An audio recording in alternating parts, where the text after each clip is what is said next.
Welcome back to Daily Flash. You know, stroke remains one of the nation's deadliest health challenges. It's often called the silent killer because it can occur without any noticeable symptoms. And joining us now with some ways to lower your risk of stroke is Dr. Jeremy Liff. Hi, doctor. Welcome to Daily Flash. How are you? Good morning. So you have 5 tips for us to lower our risk of stroke. Let's start with the first one. Don't smoke. Why does smoking seem to be such high risk for stroke? Well, smoking damages a lot of parts of your body. And when it comes to stroke, the important issue is that it damages arteries. So, arteries are the blood vessels which bring blood to the brain. And smoking can hurt blood vessels, the same blood vessels that go to the heart, which is why smoking can increase risk of heart attack, can also increase the risk of stroke. So, it's probably the worst possible thing you can do for yourself is to smoke. You also say, second on your list, control your blood pressure.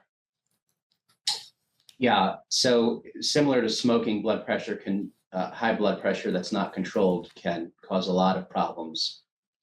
And over years of uncontrolled blood pressure, your blood vessels again can get damaged. There's something that we call atherosclerosis.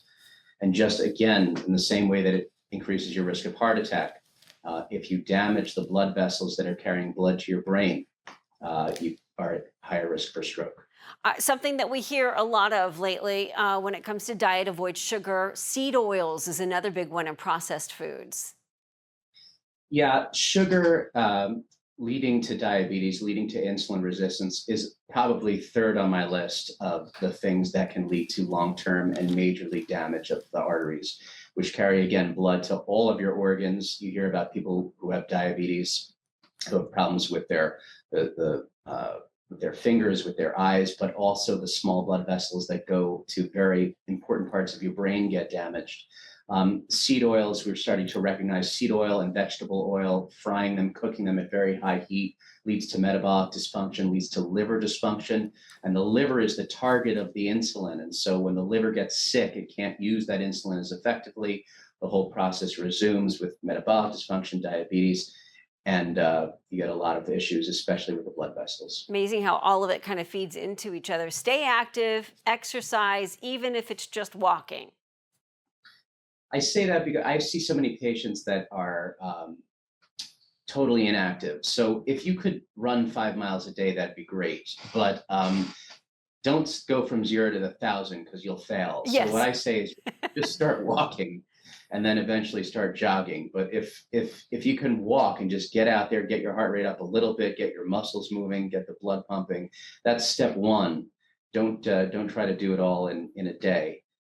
Step by step, and you'll make a big difference eventually. Great advice. Last on your list, get your carotid arteries checked. Carotid arteries. So Thank you. you have two main arteries that are running in your neck, in the front of the neck, and they're serving about 70% of your brain. It's so easy now to check whether or not those arteries have gotten narrow.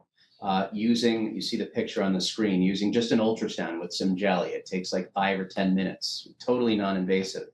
And if you find that you have a narrowing of the arteries, we now have procedures where we can fix them fairly easily and or at least get a good consultation to decrease your risk. Perfect. Dr. Jeremy, thank you so much. For more information, you can head to the website jeremyliffmd.com.